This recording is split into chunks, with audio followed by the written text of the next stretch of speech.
Oh, Blackhawks fans, welcome back to another edition of the Four Feathers podcast. It feels so good to be back on these airwaves talking about hockey because it's the only sport I want to talk about nowadays. I am Luce, GM Ron, and I am joined by none other than the Blackhawks Cowboy himself. My friend, first off, hello. Second off, aside from hockey, because we'll get into that, how are you? I'm doing great. Aside from hockey, doing great. Going to the pool a lot. Texas, it's been hot, but as There long you as I go. don't have to do a ton of yard work, it's been pretty all right. Hell yeah. We gotta love that. It's weird. It's been weird. It's oddly cool in Chicago right now. But we're gonna be back up in the 90s, I think, next week. So it'll finally start to feel like summer again, which will be good. Because you know it does feel like summer, Cowboy? The NHL, because there's a lot of crazy shit happening. There's reports literally just now, about 30 minutes ago, as we're going live, that Alex Tuck is being traded to the Capitals He's and going pretty to much sign an gone. I've heard extension. it's gonna be a mid-round pick. They're just finalizing Yeah. which round, but like they got the extension in place and he's out of Yeah. there. So I mean, He's out of there. Washington making some big moves. They got Jordan Washington Kyrou making from the moves. Blues. San Jose's been all over the board. They traded with Florida, Yeah. not Florida. They traded with Ottawa, who traded with Florida. I mean, Yeah, Brady worst part Kachuk going about to that, Florida. Yeah, it's nine, been a busy, busy, busy couple of days, which I love. This is what I live for, is the chaos of the offseason. And the Blackhawks got involved. A very I'll call it unpopular trade thus far amongst many. Bowen Byram is Chicago Blackhawk. It feels like we're in a weird time loop, Cowboy. I don't know about you, because I distinctly remember that 2019 draft and being like, I think Bowen Byram's going to be a Blackhawk, and he finally is. It just took him the extra 6 years to get here. And you talk about time loop, when you talk about unpopular trades, to the day 9 years ago was the Artemi Panarin trade also. So Yeah, I mean, it's same GM too, different teams, different GMs, but I believe the Sabres GM was the Columbus GM at the time. That facilitated that yeah, Panarin for side trade. So yeah. Yarko was in Columbus at the yeah, time. Yeah, I mean, it's crazy to think in hindsight now. I remember that day when Panarin and Jalmerson both got traded. That was a crazy, crazy day.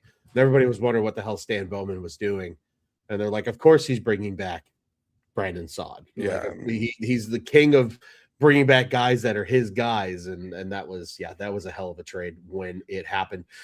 I'll tell you what. So let's lay out the trade first as we start here. Set the groundwork. Bowen Byram, Jordan Greenway. Jordan Greenway is the untalked about piece, and I know it's not a sexy addition necessarily, but he does bring something, I think, to the Blackhawks lineup they don't have. He's big, he's fast, and he's physical. Cool. And he's got 1 year left on his deal. Whatever. It's a cap. Makes the money work. Great. Blackhawks give up number 4. Blackhawks give up number 45. So that's the lowest of their 3 second-round picks. Yep. And, of course, Louis Crevier goes the other way as the player. Cowboy, you and I were talking a little bit before, and I think that's a great place to start here. I think there's a lot of people that are a little pissed off about the 4th pick going in the trade. I'm sad to see Big Lou go because I love Big Lou. I'm the most upset about, if anything, in this trade. Do you agree? I love Big Lou. I mean, look at my articles to end the year. Every single one of them almost mentioned how good Louis Crevier was to end the season. He's a guy that you just felt like he finally found his game throughout the season. I mean, he had that ridiculous goal against the Rangers. I mean, towards the end of the year, he had 8 points in 11 games to end the year. 2 goals, 6 assists, I believe.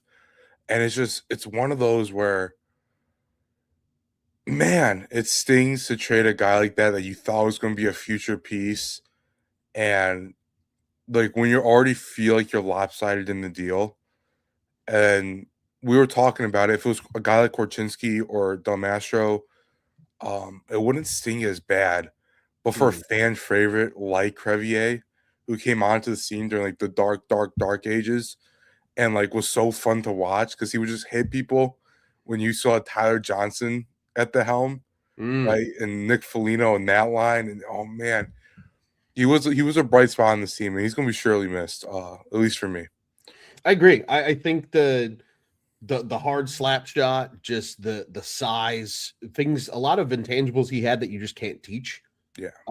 Are certainly going to be missed in this lineup. In Cowboy, you bring up a good point. Like, yeah, it feels like this was a heavy price to pay, but unfortunately, that just kind of seems to be the price of business nowadays in the NHL. Yep.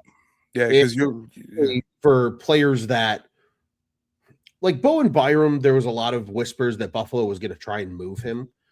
But it wasn't because like he had a no move clause and he was asking for out. This wasn't a Brady Tkachuk or a Quinn Hughes or what could be happening potentially in Toronto with like an Austin Matthews. Yeah. It's not one of those situations. You know, it was more so they just wanted to move on from the player. They wanted to free up the dollars. They want to improve their roster. They just had a great playoff run after a 15-year drought. They're trying to run it back and do something different.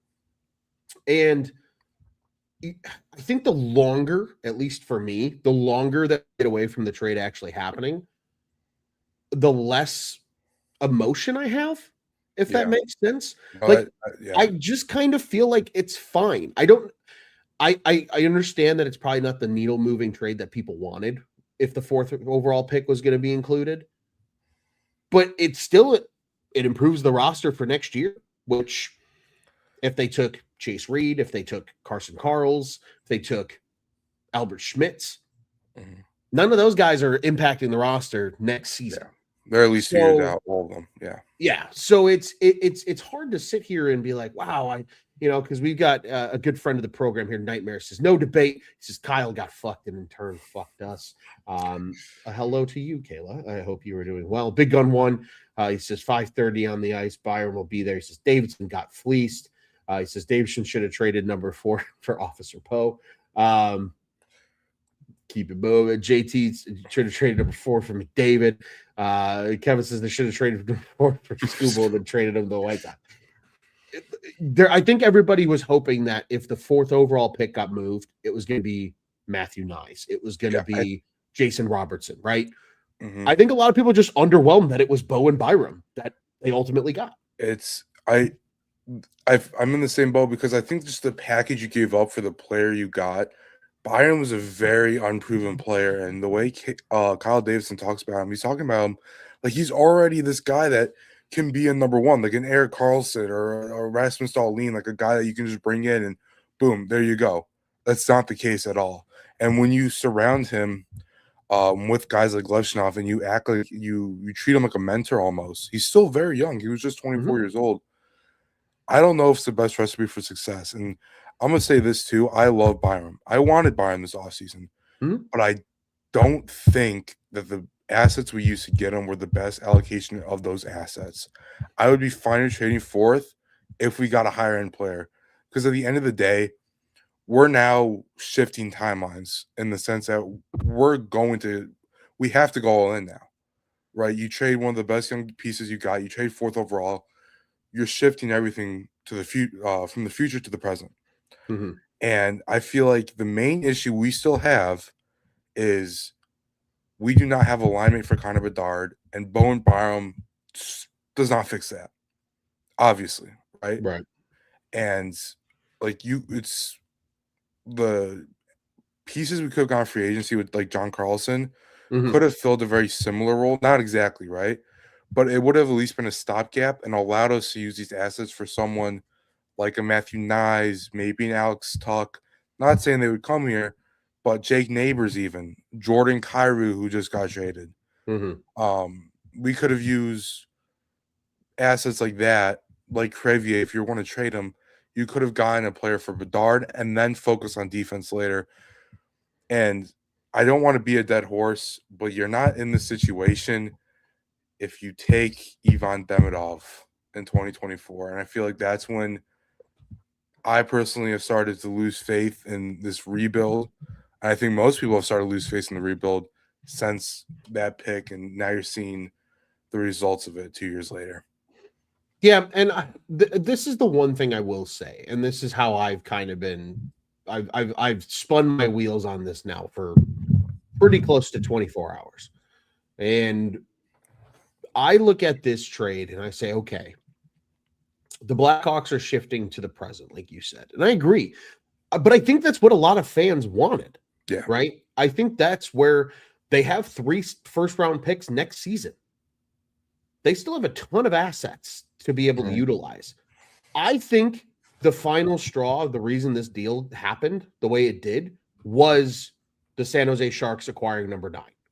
Because yes, essentially screamed to the league that they are completely comfortable taking Ivar Stenberg at number 2 and getting one of the top defensemen, maybe a Daxon Rudolph, maybe somebody of that nature at number 9, and keeping things moving.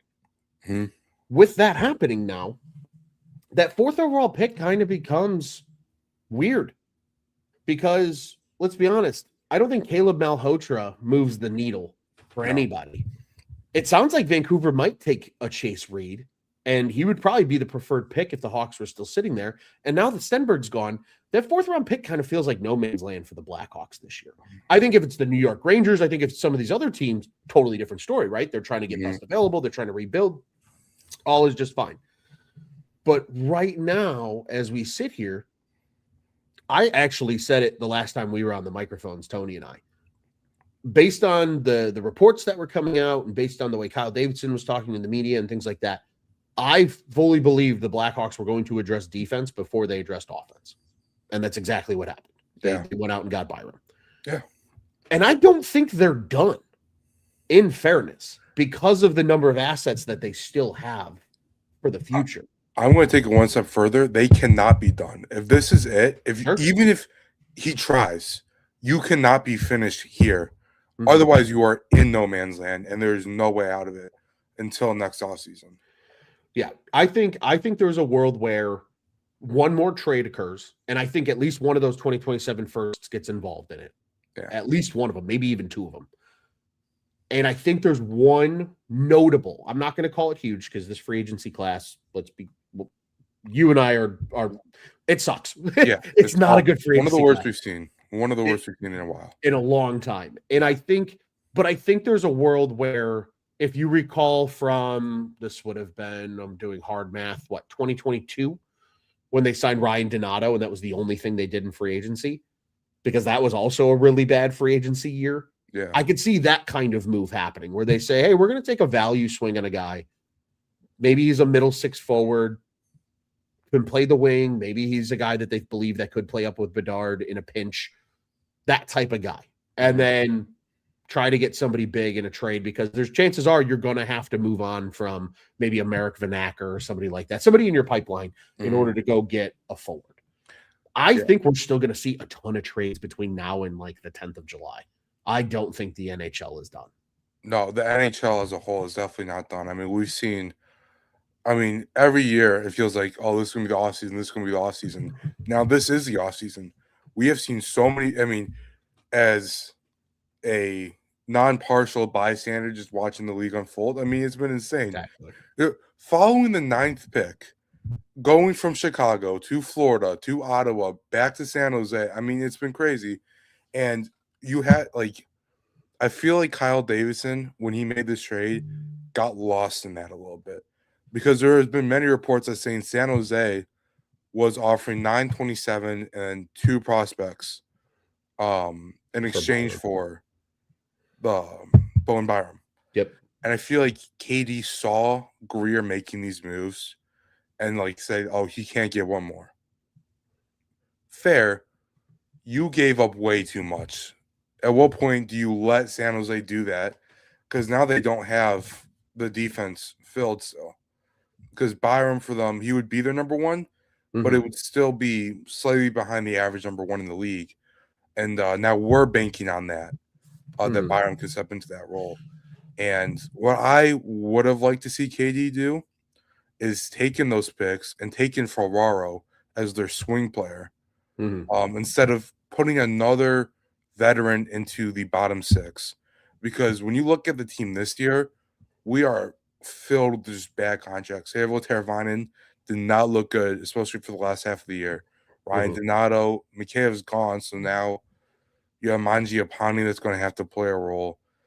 And you're clogging the pipeline. And Greenway now, we talked about Greenway, slightly different than the other. He brings more physicality, more like a Pat Maroon type of signing when we got him. Yeah, Maroon, but more speed. Yeah. do we really need him? Right? And I guess that's my thing, because with Spelzy coming in now, you're back. Oh, sorry, there's Oh boy, something's going on in something's happening down in Spring, Texas. Yeah, it's but anyway, I was saying with Greenway, Yeah. like you're bringing him in, but you're clogging the pipeline of these players that are starting to come through. And I don't know if taking a 3-year deal on another guy on the forwards is really going to be the best use of assets. Maybe it happens. I'm not super in love with anybody though. Yeah. Maybe get go get Ovechkin if Washington messes up. But That'd be fun. That'd be insanely fun. Wouldn't that be fun? I here's the thing, and I think this comment is interesting, and I'm going to break it down at least the way I'm projecting this. So this is Brazil Real Funk, electric name. He says, "Yeah, sure, but you have to ask yourself, does this build around Bedard, or do you build a good defense that isn't compatible with Bedard?" And I think people got to remember, especially in Jeff Blashill's system, the first pass from the D is so important. Mm-hmm. I went full sicko mode last summer when Jeff Blashill was hired, and I believe it was Wally Masrick on X, very well known in the Blackhawks X community. He shared this video on YouTube. It was a USA Hockey coaches clinic for young youth coaches, and it was Jeff Blashill explaining how he processes hockey and the wall pass and the center support and the triangle pass. It was fascinating. As somebody who never played hockey, it is not as understanding of the X's and O's as people that have played the sport. Was fascinating. I loved it. I thought it was the coolest thing I watched all summer. Wrote a big article about it. That first pass for the D is so important. You're starting to see it with how they're building their blue line, right? Sam Rinzel, puck moving defenseman. Levchinov, puck moving defenseman.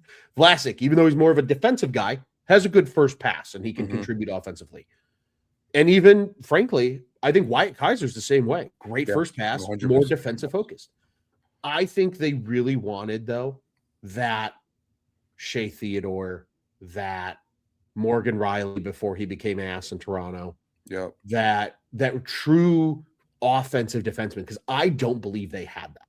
And I don't think they have it. They tried with Rinzel, which isn't really panning out. But more importantly, you mentioned Shea Theodore. Kevin Korchinski's main player comp going into that draft was Shea Theodore. Yep. And that not working out, being Kyle Davidson's first ever pick, has totally skewed, I think, how much he's willing to give a prospect before he, decides to move on, trade him. Because at this point, Korchinski doesn't really have a future on this team. I'm not giving up as a player, but he just has no confidence here when he plays in the NHL. He played fine in his second stint, but the game that he plays is not. He's like EDM. It's just his Rockford game compared to his Chicago game is completely different. Yeah, night and day. And I don't want that to happen again to a lot of these young guys. And Byram, he's still really young. Super young. He has way more confidence, right? He went on, he did his interview today, and he was like, I'm very excited to play here. I'm very excited to be the number one defenseman. Wants to be a Blackhawk. I'm very excited about him playing because what else can you be after that kind of trade, right? Sure. So, but to my point, you have a lot of young defensemen. I would get at least one or two more veterans to insulate them because you don't want 3 or 4 Korchinskis to happen. Right. Right. Between Korchinski himself, Rinzel, and now maybe even Levchinov. With how he finished the year off an injury, and before that, getting benched against Pittsburgh, getting scratched for about 8 games, 7 games, something like that. Looking completely lost compared to where he was when Bedard was injured. Yeah. So I guess that's one of my fears too with this trade is who knows. And that's fair. And here's the thing too, and I always have to rein myself in on this too, and I'm guilty of it. So this is not attacking the public opinion. Defensemen take longer to develop. Yes. Genuinely. They just do. It's just the position. It's a hard position to play in the NHL. Goalies the same way. Look at goaltenders. Most goaltenders in the league really don't break. Like, the fact that Spencer Knight's been as good as Spencer Knight's been at his age is kind of rare in the NHL now. It's like what Corey Crawford was. Corey Crawford didn't really become a stalwart until he was like 26 years old. He was drafted in 05, didn't really start until 14. So yeah. I mean, he came up in 2011 was his first full season, and he was at that point he was already 25 years old. He was in the same draft class as Brent Seabrook. So, like, that's what people forget is how long these guys take to develop. And this is the one thing I will say about the Byram trade that it makes it a little easier to stomach. I would rather them give 8 figures to Byram, who's 25, incredibly experienced for a 25-year-old. He has a Stanley Cup under his belt, tons of playoff experience. Big Gun One said it a little bit earlier here in the comments. He said Byram led Buffalo in ice time in the playoffs. Like, he knows how to play in the NHL, even though he's already a young player. There's runway for him to get better. Whereas you mentioned John Carlson. I think that's a great name. A player that admittedly I would have no problem seeing in Chicago. I think John Carlson is still a great player, even at 34 years old. But if you're going to give him a 2-year deal at $10 million, I would rather allocate the $10 million a year to a younger player who's going to be here for a while than a stopgap. Yeah. And then, to your point, if you do want to insulate with some veterans on the blue line, you get the cheaper guys. They're going to have the cap space. Cap space is not going to be an issue for the Blackhawks, especially because we've already heard Danny Wirtz come out and explicitly say our business connections in the city are great. We have plenty of revenue coming in through the team. Even when the cap continues to rise and it starts to level off at some point, and some teams struggle to spend to the cap, we will always be able to spend to the cap. That's encouraging. Yeah, Chicago, you would hope. Yeah, and it makes it a little bit more bearable, I think, to take this trade and take this swing. And even though he's still the same age as a lot of your blue line, astronomically more experienced than the rest of your blue line. I think that could be a good gelling block for this team, because if you brought in a John Carlson, let's say, or another veteran defenseman, how are they going to interact with your leadership group? Because your leadership group is going to become Tyler Bertuzzi, Connor Bedard. There's a good chance, Nazar probably. Nazar or Vlasic. Right. So, like, these are all young guys that are going to be in leadership roles. How does a 34-year-old Carlson handle that? I don't know. How does a 25-year-old Byram handle that? He's gonna slide right in. Yeah. And I think we also have to appreciate the fact, like, when's the last time besides Seth Jones, which I do want to talk a little bit about that trade. Because I think it's a night and day difference to this trade. People are comparing them. They're uncomparable. Uncomparable. Okay, great, good. See, we're on the same page. Wavelengths, right? But what I will say with Byram, outside of Seth Jones, who's the last 40-point defenseman this team's had? I think Keith at the end of his career. I think it was Keith or Seabrook. It's nice to have a guy who just put up 42 points last year walking into your locker room. You're going to get offense from the blue line. You're going to get something that this team didn't have. The power play is going to look fucking incredible now. I'm excited for being able to move Bedard back to that flank. Man, having a real power play quarterback after failing 3 of them, that's going to be exciting. I mean, that's going to be awesome. I'll tell you what, Cowboy, and I think I've seen a lot of the fans that like freaked out when this trade initially happened kind of come around. There's a lot to Bowen Byram becoming a Blackhawk that's going to be good. I understand a lot of people are sad about what they gave up. I think more people are upset. More people are upset about the 4th overall pick. We're more upset about Big Lou being gone, frankly. The 2nd round pick I could give a rat's ass about. It's the lowest one. It was going to happen. So what? Whatever. It is what it is. But in this class, this year's draft, I think if you were to ask me, do I want a player that's going to contribute now as a defenseman, if they were going to take a D-man at 4 or a guy who's a clear maybe, right? Because my phrase I coined on Cubs on Tap is a prospect until they're no longer a prospect, right? Yep. We don't know what they're going to be. Mm-hmm. They're a mystery box. They could be anything. They could even be a boat. Whereas at least we know what Bowen Byram is. This guy's been in the league for 6 years. We know the player he is right now. And there is still, I think, untapped potential, especially because he's going to be number one guy finally for the first time in his career, because when he was in Colorado, he was behind Makar and others. When he's been in Buffalo, he's been behind Dahlin and Power. Now he's the dude. I really do think there is a world where this works, and this could work out for both teams. And I love trades that work out for both teams. And I think there's a world where a lot of Blackhawks fans will come around on it. And Cowboy, think about it this way. You traded the 4th overall pick for a former 4th overall pick. The poetry just writes itself, man. It kind of does. They got their value. Yep.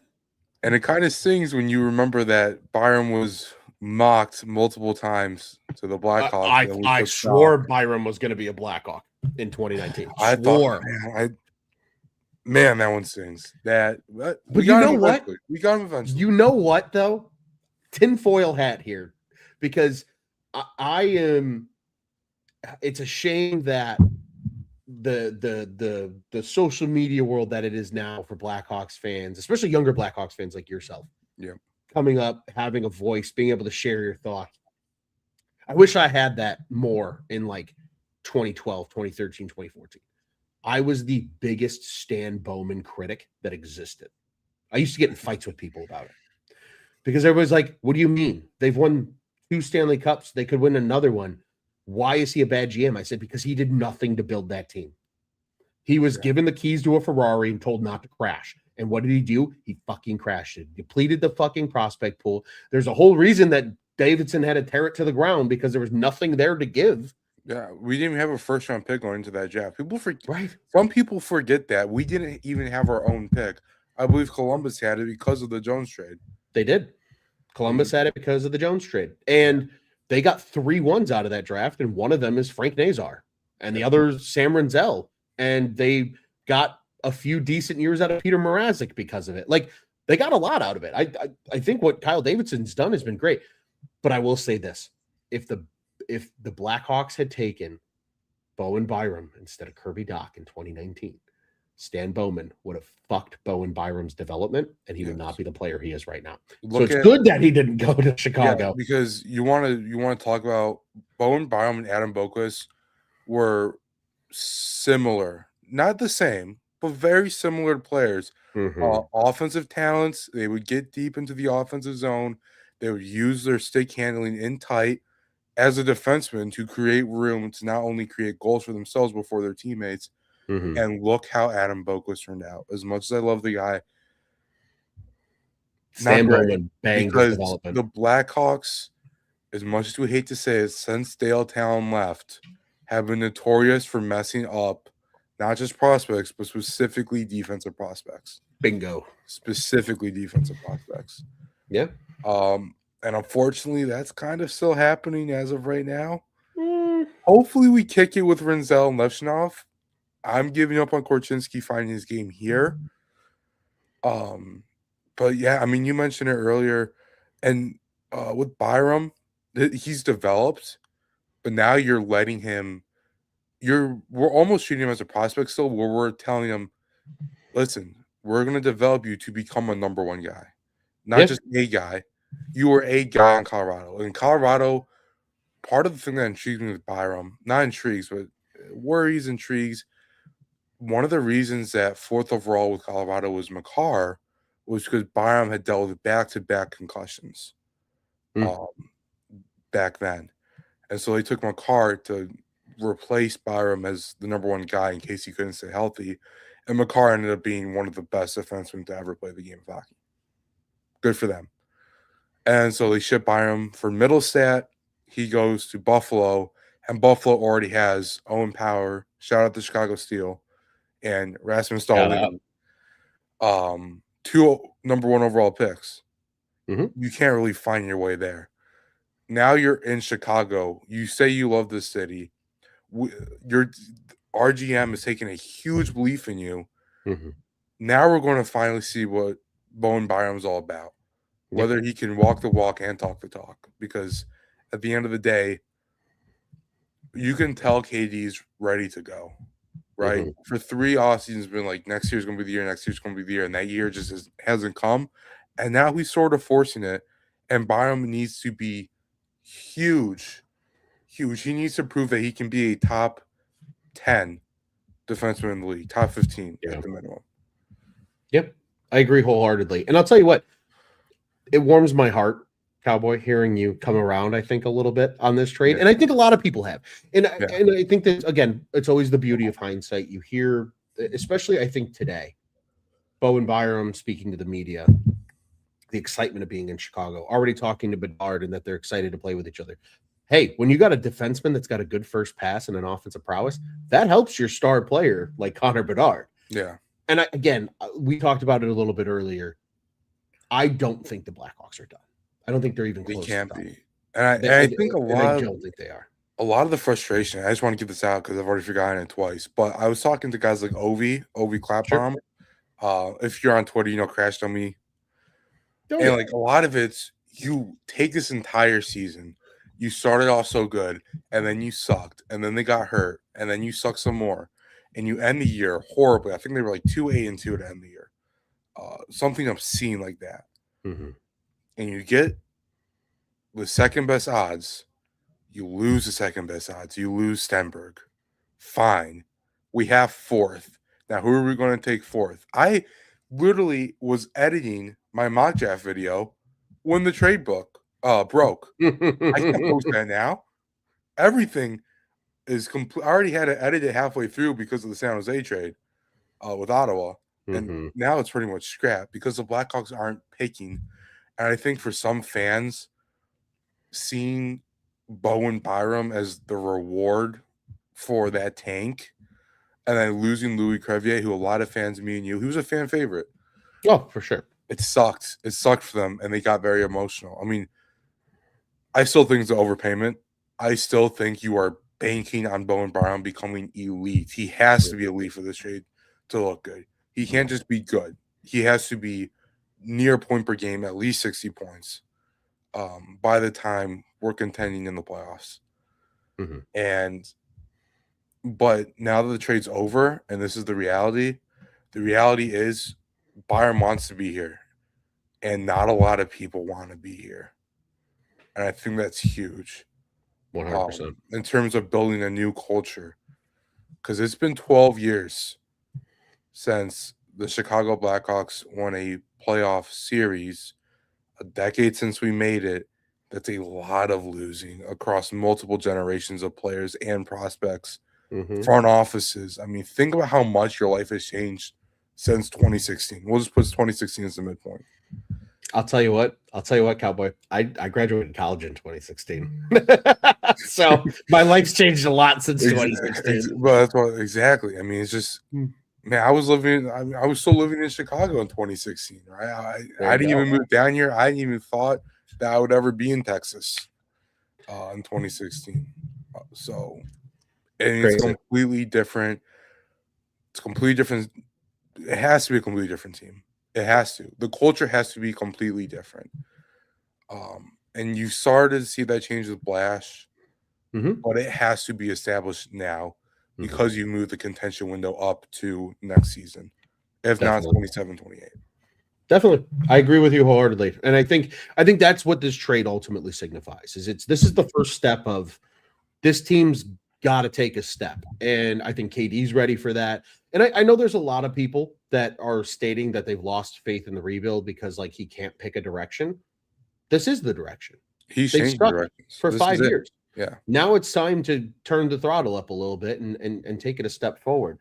A good friend of ours, Mr. Stuart Smith from the other side of the pond here, says fourth overall is going to be a defenseman anyway.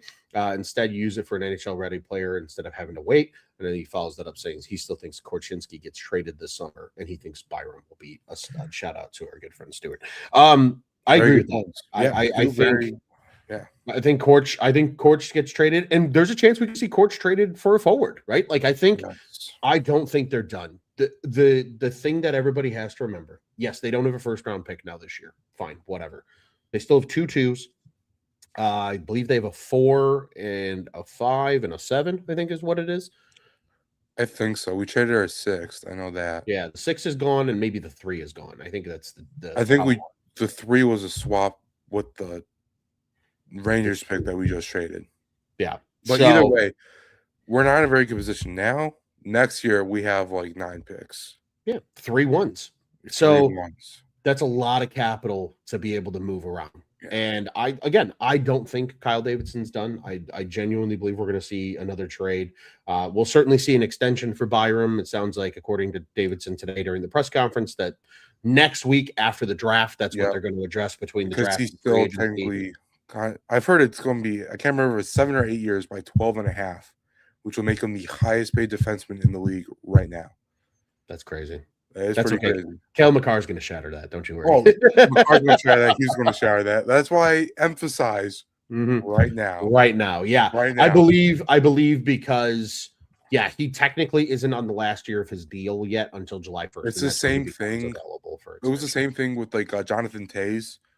I've heard from a couple people I still know back up north that he's going to get his last day as a Hawk.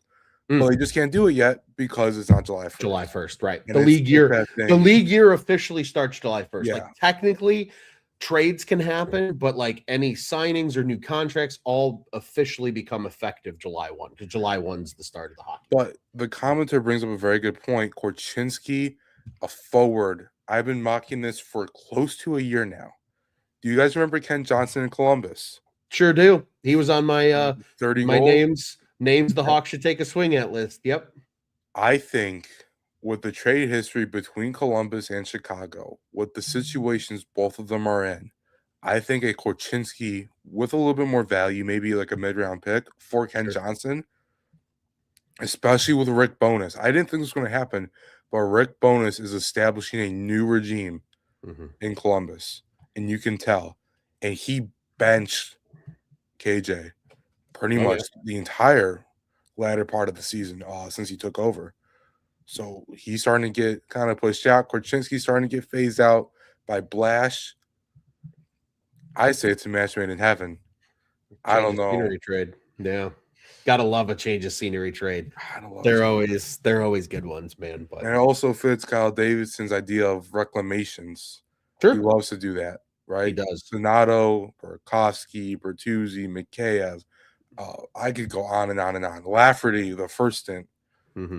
Like, yeah, and a lot of them have worked out in Katie's favor for the most part. The only ones really were like Jared Tenorti. Yeah, I mean, let's be real. I think the only one of the big ones that really hasn't hit is Donato, maybe. Yeah, I mean, I think Donato's been fine. He's been fine. I would have taken Mikhail or Donato though. Like Mikheyev, Bertuzzi, those were all good ones. Lafferty, the first time around especially, was a good one. That was a great one. There's been some, he's done well with it. I think Ken Johnson could be a fit too. And that's what I said. I think there's a lot that still has to happen. But it's nice to see the first domino fall with the Bowen Byram trade here. It's satisfying. I still don't think it's a very good trade. Good word. Good word. Yeah. Satisfying is a great word to describe this trade. I agree. They needed to do something. They're doing something about it. They're showing the fan base. They're showing the league, hey, our game plan is to take a step forward next season, and the Blackhawks are certainly trying to do that. Cowboy, before we kind of wrap this thing up, any final thoughts for us here with the NHL Draft on the horizon this weekend? Man, I would have liked Cam Reed, but Bowen Byram's good. Be on the lookout for a lot of trades, I guess, because the way that's going right now, the birdies are chirping in everyone's ear. And I guess just be prepared, because this is going one of two ways. Either we're going to be really, really good, or we're going to be really, really bad again. And it's pretty much all I can leave off on. Agreed wholeheartedly there. I'll tell you what, I am genuinely, here we go. It's a 3rd round pick for Tuck. There we go. The sign and trade. I'm just scrolling to make sure we didn't miss anything while we were on the airwaves. I love the chaos This is kind of my final thought. I love the chaos. I live for the chaos. This is like my favorite week of the year, every single year. July 1st is like my Christmas morning. I love watching the contracts and the numbers fly around. Even with a down free agent class by a lot of standards, there's still going to be a ton of money given out because the cap's rising. Mm-hmm. It's going to be incredible. I'm okay with the Hawks not picking on Friday night. Saturday is going to be interesting. I expect them to take some defensive prospects to boost that pipeline and just continue to add more names there. I'm sure they'll take a couple forwards as well. Maybe we'll see a late round goaltender or something as in addition. And I think Kyle Davidson makes a trade between now and this time next week, which would be July 2nd, where we're sitting here talking about a meaningful forward addition. I don't know if it's going to be as big as everybody hoped, like a Robertson or a Nyes, but I do think they're going to bring in an impact player of some sort to fit into the forward group, whether that's to play with Bedard or to play with Frondell or to play with whomever. They're going to bring guys in. We can see Roman Kanserov, a full year Frondell. I'm getting excited. I'm getting excited about hockey, Cowboy. It's only summer, but I'm ready. A full year Frondell. Man, it's been so long. In November of 2025 was one of the greatest months of Blackhawks hockey in probably 6 years. Yeah. Which is horrible to say because they were like 8-5-2. But at the same time, man, that felt good.